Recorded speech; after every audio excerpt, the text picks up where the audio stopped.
In New York, opening statements begin in the bribery trial of Nadine Menendez. She is the wife of former New Jersey Senator Bob Menendez. So let's bring in CBS News correspondent Shanelle Kaul live in our newsroom. Good to see you, Shanelle. I want to ask you first about the cases, about the Supreme Court today. What are they looking for? What's happening there?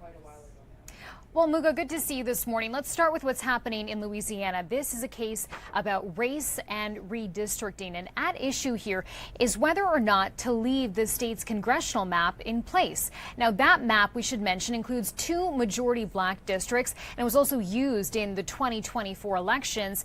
12 plaintiffs in this case who self-identify as non-African American Louisiana residents. They say that the state relied too heavily on race when drawing that second majority black district. Oral arguments are already underway this morning, and we're told the Supreme Court is expected to rule on this sometime by the end of June.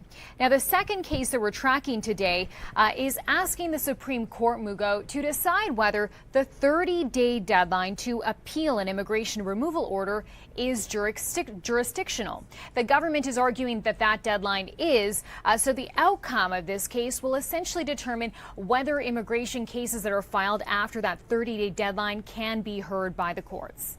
Okay, so let's pivot to the bribery trial of Nadine Menendez. What are we expecting today?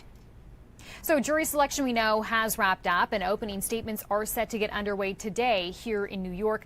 So, Mugo, will basically get a sense of how Nadine Menendez's attorney will frame their argument that she is not guilty of those bribery charges. Her husband, we know, has already been convicted, and she was notably originally set to go to trial last year along with her husband, but her case was delayed because she was diagnosed with breast cancer.